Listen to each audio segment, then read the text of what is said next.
जय हिंद दोस्तों। Railway exams के लिए साइंस का ये चौथा क्लास है। हम लोग यहाँ पर यूथ कंपटीशन बुक का सॉल्यूशन कर रहे हैं, जहाँ पर क्वेश्चन नंबर 105 तक हो चुका था। आज हम लोग क्वेश्चन नंबर 106 से शुरू करने वाले हैं इस क्लास के अंदर। बहुत बेहतरीन तरीके से आपकी सारी क्लासेस चल रही हैं, साथ में मैथ्स की भी क्लास चल रही है। अगर आप लोग नहीं देख रहे हैं तो जाके जरूर देखिए, लिंक आपको डिस्क्रिप्शन में दिया गया है। प्लेलिस्ट बनाया गया है रेलवे बैच का, ठीक है। आइए हम लोग शुरू करते हैं। यहाँ पे क्वेश्चन नंबर 106 क्या कह रहा है, 4.2 किलोवाट आवर की वैल्यू कितनी होगी। अब आप जानते हैं कि 1 किलोवाट आवर की वैल्यू कितनी होती है, 3.6 इंटू 10 की पावर 6 जूल के बराबर होता है। क्योंकि किलोवाट आवर जो है ये इलेक्ट्रिकल एनर्जी का यूनिट होता है ना। अब आपको 1 किलोवाट आवर की वैल्यू तो पता है, इसलिए 4.2 किलोवाट आवर की वैल्यू निकालने के लिए उससे आप 4.2 को मल्टीप्लाई कर दीजिए, और जब मल्टीप्लाई करेंगे तो 15.12 into 10 to the power 6 joule के बराबर आ जाएगा। यानी option number B is the right answer. सही समझ में आ गया सभी को।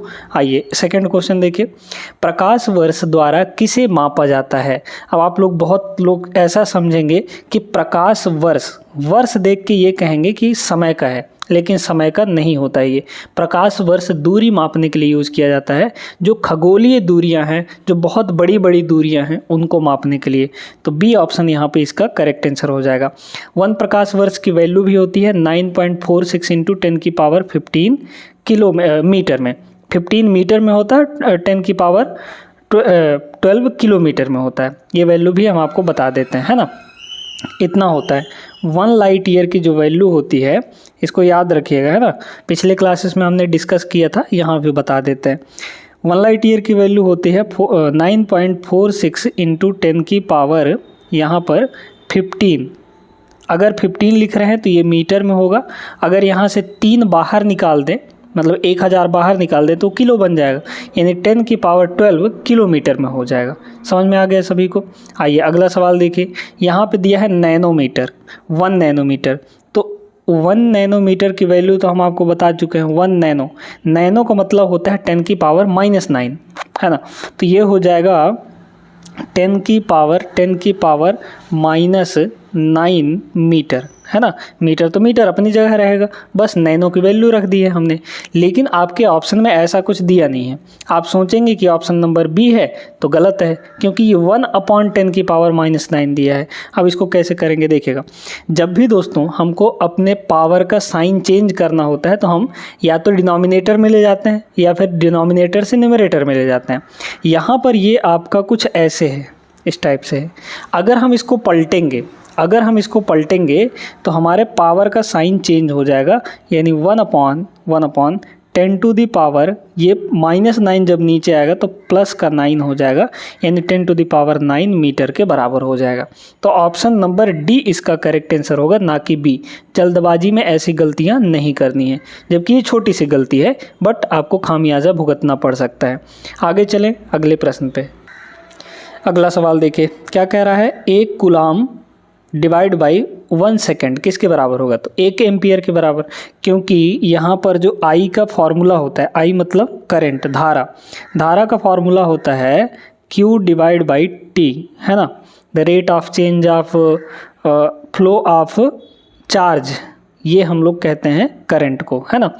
तो अब यहाँ पर क्या होता है, देखिए, अगर इसको हम 1 कूलाम ले लें, अपने चार्ज को 1 कूलाम ले लें, और ये 1 सेकंड तक फ्लो हो, है ना, 1 सेकंड तक फ्लो हो, तो जो वहाँ पे करंट होगा वो भी 1 एम्पियर के बराबर हो जाएगा। किसके बराबर भाई, 1 डिवाइड बाई 1 कितना होगा, 1 ही होगा, तो 1 एम्पियर के बराबर होता है ना। तो इसकी वैल्यू 1 एम्पियर हो जाएगी। Option number B is the right answer.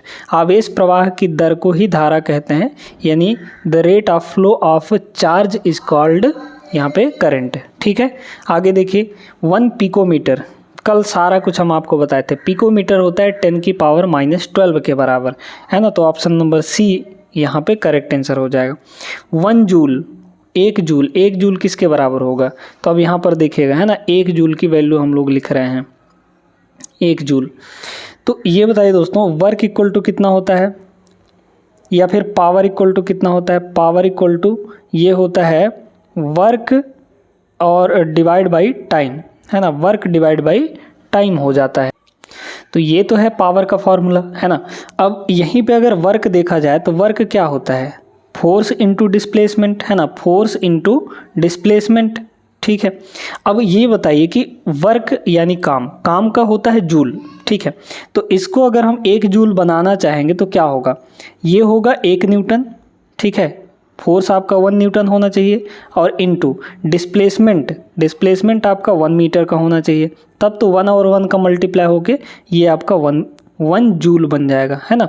तो 1 जूल जो होगा 1 न्यूटन इंटू 1 मीटर के बराबर होगा, यानी ऑप्शन ए यहाँ पर करेक्ट होगा।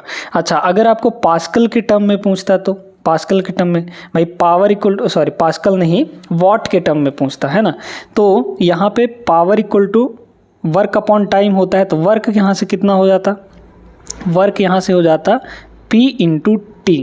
अब अगर आपको 1 जूल पता करना है तो 1 जूल, है ना, वर्क है जूल में होगा, 1 जूल पता करना है तो पावर क्या होता है 1 वॉट, है ना, 1 वॉट, और इनटू ये टाइम है तो 1 सेकेंड, तो ये भी हो जाता आपका, यानी कि 1 वॉट इंटू 1 सेकेंड, ये भी आपका 1 जूल के बराबर होगा, है ना, 1 वॉट इंटू 1 सेकेंड। यहाँ पे वॉट दिया है बट मीटर दे दिया है ना, यहाँ पे सेकेंड होता तो ये भी सही हो जाता। समझ पा रहे हैं, आगे चलिए। अब आइए एक न्यूमेरिकल क्वेश्चन देखते हैं। इसमें यह बोला गया कि एक विशेष घर में 5 दिनों में 100 इकाइयों की खपत है, यदि ऊर्जा को जूल में परिवर्तित किया जाए तो यह कितनी होगी।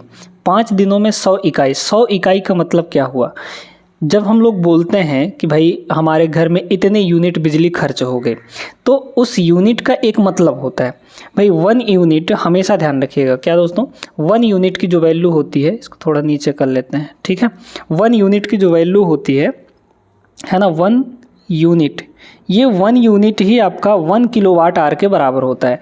और 1 किलोवाट आवर किसके बराबर होता है, 1 किलोवाट आवर, है ना। और 1 किलोवाट आवर की वैल्यू तो आप लोग जानते हैं कितनी होती है, 3.6 इंटू 10⁻6 जूल के बराबर। यानी डायरेक्टली अगर देखा जाए तो 1 यूनिट की वैल्यू इतनी हो गई। अब आपको पूछा क्या गया है 100 यूनिट, है ना, तो 100 यूनिट कितना हो जाएगा, यहाँ पर 100 यूनिट की वैल्यू निकाल लीजिए, यानी 100 से इसमें मल्टीप्लाई कर दीजिए। 100 से मल्टीप्लाई करने का मतलब क्या है, 100 से अगर हम 100 यूनिट की वैल्यू देखना चाहें तो 100 से मल्टीप्लाई करने का मतलब क्या है कि 10 की पावर 2 से मल्टीप्लाई करेंगे, और 10 की पावर 2 से मल्टीप्लाई करेंगे तो 6 और 2 8 हो जाएगा, यानी ये हो जाएगा आपका 3.6 इंटू 10 की पावर 8 जूल बन जाएगा। यानी 100 यूनिट बिजली खर्चा हुआ, मतलब इतने जूल बिजली खर्चा हुआ। Option number D is the right answer. चलिए दोस्तों, अब हमारा अगला टॉपिक शुरू होता है। टॉपिक का नाम है मेजरिंग इंस्ट्रूमेंट, यानी मापक यंत्रों से रिलेटेड सवालों को अब हम लोग करने वाले हैं। पहला क्या दिया है, निम्न में से किस उपकरण का उपयोग, यानी किस इंस्ट्रूमेंट का उपयोग वायुमंडलीय दाब, एटमॉस्फेरिक प्रेशर मापने के लिए किया जाता है। तो एटमॉस्फेरिक प्रेशर मापने के लिए बैरोमीटर का यूज़ किया जाता है, ठीक है, यानी डी ऑप्शन इसका करेक्ट आंसर होगा। बैरोमीटर का यूज़ हम लोग करते हैं, ठीक है, डी ऑप्शन। अच्छा, ओडोमीटर क्या होता है, तो ओडोमीटर होता है वाहन द्वारा चली गई दूरी। जैसे आप बाइक में देखते होंगे, बाइक में आपको एक तो स्पीड बताता है, वो स्पीडोमीटर है, और एक बताता है यहाँ पे कि कितनी दूर आपकी बाइक चल चुकी है, वो ऑडोमीटर होता है ना। तो ऑडोमीटर हमेशा क्या बताता है, डिस्टेंस बताता है दोस्तों, यानी कि दूरी बताता है। क्या बताता है, दूरी बताता है। सभी समझ में आया। अच्छा, थर्मोमीटर क्या होता है, तो थर्मोमीटर टेम्परेचर मापने के लिए, है ना, यानी कि तापमान मापने के लिए। टेट्रामीटर क्या होता है, यहाँ पर देख लीजिए, यहाँ पर ये टेट्रामीटर नहीं है, इसको सुधार लीजिएगा, टेट्रामीटर यहाँ पे नहीं है, यहाँ पे है हाइग्रोमीटर, है ना। तो हाइग्रोमीटर किसके लिए हम लोग यूज़ करते हैं, वायुमंडल यानी एटमॉस्फेयर में जो नमी है, आर्द्रता, उसको मापने के लिए, है ना, ह्यूमिडिटी जो है उसको मापने के लिए यूज़ करते हैं हाइग्रोमीटर का। जैसे अगला ही क्वेश्चन यहाँ पे दिया गया है, हाइग्रोमीटर से क्या मापा जाता है, तो आर्द्रता मापते हैं, ह्यूमिडिटी मापते हैं। ऑप्शन नंबर बी सही होगा इसका। आगे चलते हैं हम लोग, यहाँ पर कुछ इंस्ट्रूमेंट्स और दिए गए हैं, उनको भी हम लोग देख लेते हैं। जैसे किसी वस्तु का ताप मापना हो, यानी टेम्परेचर, तो थर्मोमीटर यूज़ करते हैं। द्रवों का घनत्व मापना हो, घनत्व का मतलब डेंसिटी, ठीक है, जो लिक्विड की डेंसिटी अगर मापनी हो तो हम लोग हाइड्रोमीटर का यूज़ करते हैं, इनको भी याद रखिएगा। ऊष्मीय विकिरण, ऊष्मीय विकिरण यानी कि हीट रेडिएशन, हीट रेडिएशन मापने के लिए हम लोग बोलोमीटर का यूज़ करते हैं। किसका यूज़ करते हैं, बोलोमीटर का। सभी को समझ में आ गया, छाप लीजिएगा। आगे देखें, कौन सा यंत्र समुद्र के स्तर से ऊपर की वस्तुओं को देखने के लिए पनडुब्बी में प्रयोग किया जाता है? तो हम लोग पेरिस्कोप का यूज करते हैं। ठीक है, यहाँ पे पूरा सब कुछ कहानी यहाँ पे लिखा गया है कि जो पेरिस्कोप पनडुब्बियों में उपयोग होने वाला एक ऐसा उपकरण है जिसकी सहायता से पानी में डूबे हुए व्यक्ति को पानी के ऊपर का दृश्य दिखाई पड़ता है ना। पायरोमीटर जो है ये होता है दूर की स्थित वस्तुओं को के ताप को ज्ञात करने के लिए पायरोमीटर जो होता है। अच्छा, इसका आंसर क्या हो जाएगा? सी ऑप्शन हो जाएगा, पेरिस्कोप। पायरोमीटर होता है कि दूर स्थित वस्तुओं का टेम्परेचर मापने के लिए, है ना, टेम्परेचर मापने के लिए यूज किया जाता है। और साथ में यहाँ पर एपीडियास्कोप जो है इसका प्रयोग चित्रों को पर्दे पर प्रोजेक्शन के लिए किया जाता है ना। चित्रों को पर्दे पर प्रोजेक्शन के लिए किया जाता है, यानी सामने दिखाने के लिए किया जाता है। और ऑडोमीटर तो आप लोग जानते हैं, ऑडोमीटर क्या होता है? डिस्टेंस मापने के लिए। सभी को समझ में आ गया? आगे चलिए देखिए, इसमें कह रहा है कि वायुमंडलीय दबाव को मापने के लिए कुछ उपकरण का प्रयोग किया जाता है। बैरोमीटर, अभी ऐसा प्रश्न आया था हमारे पास, है ना। तो इनसे रिलेटेड हर साल सवाल पूछे जाते हैं, आपको ज़रूर याद रखना चाहिए। कुछ चीज़ें यहाँ पर और दी गई हैं। लैक्टोमीटर हम लोग यूज़ करते हैं दूध की शुद्धता मापने के लिए। थर्मोमीटर टेम्परेचर के लिए। और मल्टीमीटर जो होता है दोस्तों, ये बहुत सारी चीज़ों को मापने के लिए यूज़ किया जाता है जो इलेक्ट्रिकल चीज़ें हैं। जैसे आपका करंट मापना है कितने एम्पियर है, वोल्टेज मापना है कितने एम्पियर है ना।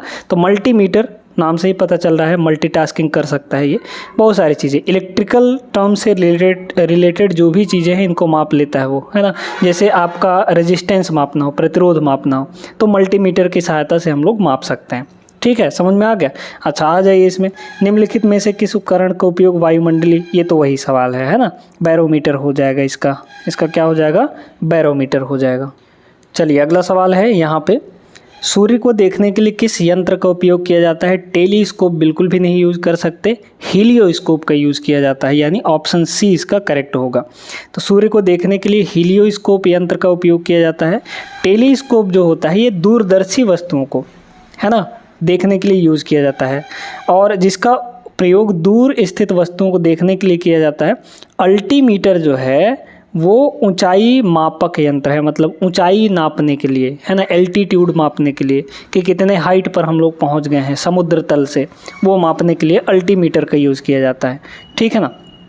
और यहाँ पे ऑडोमीटर ध्वनि की तीव्रता मापने के लिए की जाती है। एरोमीटर जो होता है वायु और गैसों के घनत्व मतलब डेंसिटी, है ना। तो एयर और जो भी और गैसेस हैं उनका डेंसिटी मापने के लिए हम लोग एरोमीटर का यूज़ करते हैं। किसका? एरोमीटर का, याद रखेंगे। विभवांतर मापने के लिए किसका उपयोग किया जाता है? तो वोल्टमीटर का यूज़ किया जाता है ना। विभवांतर यानी पोटेंशियल डिफरेंस, ये हो जाएगा, ऑप्शन डी हो जाएगा। अमीटर किसका यूज़ करते हैं? तो अमीटर यूज़ किया जाता है आपका करंट मापने के लिए, यानी धारा, कि किसी परिपथ में कितना धारा बह रहा है वो मापने के लिए हम लोग अमीटर का यूज़ करते हैं। ठीक है। विभव मापी क्या है? ये विभव मापने के लिए किया जाता है ना।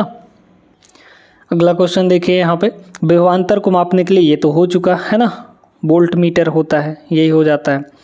और साथ में यहाँ पे सर्किट में बिजली के प्रवाह का पता लगाने हेतु निम्नलिखित में से किस उपकरण का यूज किया जाता है? तो अब यहाँ पे धारा प्रवाह का पता लगाना है, मापना नहीं है, पता लगाना है बस। तो पता लगाने के लिए हम लोग गैल्वेनोमीटर का यूज़ करते हैं। गैल्वेनोमीटर में एक कांटा लगा होता है जो डिफ्लेक्ट होता है ना, कि इधर बहा तो करंट का डायरेक्शन अलग, मतलब कि इधर कांटा अगर ऐसे हुआ तो अलग डायरेक्शन करंट का, कांटा अगर ऐसे हुआ तो अलग डायरेक्शन करंट का, मतलब उल्टे डायरेक्शन में बह रहा है हमारा करंट, है ना। तो सर्किट में करंट का पता लगाने के लिए, यानी बिजली बह रही है कि नहीं उसका पता लगाने के लिए हम लोग गैल्वेनोमीटर का यूज़ करते हैं। 12th में आप लोग पढ़े होंगे, है ना। फिर यहाँ पर क्या दिया है? एनीमोमीटर। तो एनीमोमीटर का यूज़ हम लोग करते हैं हवा का वेग मापने के लिए, है ना। एनीमोमीटर जिसको हम लोग वेग मापक भी कहते हैं, है ना, यहाँ पे लिखा गया है एनीमोमीटर। इससे हवा का वेग मापा जाता है, कितने वेलोसिटी से, कितने स्पीड से हमारा हवा चल रहा है, एनीमोमीटर। लैक्टोमीटर बता चुके हैं, बैरोमीटर भी आपको पता है। आगे चलते हैं। हाँ, अगला क्वेश्चन यहाँ पे क्या दिया है, एक शाफ्ट की आवर्तन गति को निर्धारित करने के लिए किसका यूज किया जाता है, शाफ्ट, है ना। तो शाफ्ट की आवर्तन गति को निर्धारित करने के लिए टैकोमीटर का यूज किया जाता है। अच्छा, शाफ्ट का मतलब समझते हैं, एक्सेल जो एकदम घूमता है ना, मोटर वगैरह में लगा होता है, उसको शाफ्ट बोला जाता है ना। तो जो शाफ्ट की गति है उसको मापने के लिए किसका यूज़ किया जाएगा, टैकोमीटर का यूज़ किया जाएगा। मतलब कि कितने आरपीएम से वो घूम रहा है, वो जो शाफ्ट है वो कितने आरपीएम से घूम रहा है, रिवॉल्यूशन पर मिनट होता है आरपीएम का फुल फॉर्म। तो कितने आरपीएम से घूम रहा है, आरपीएम रिवॉल्यूशन पर मिनट कहते हैं इसको, है ना।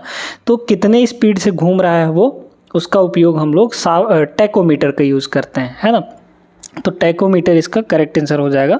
स्पीडोमीटर स्पीड मापने के लिए, क्रोनोमीटर जो होता है वो जलयान में सही समय का पता लगाने के लिए करते हैं, क्रोनोमीटर, है ना। क्रोनोमीटर जलयान, जैसे जहाज वगैरह हो गया, अब बीच समुद्र में पहुंच गए, कहाँ से पता चल पाएगा समय का, तो समय का उस टाइम पे पता नहीं चल पाता, तो क्रोनोमीटर से हम लोग समय का सही पता लगाते हैं, है ना।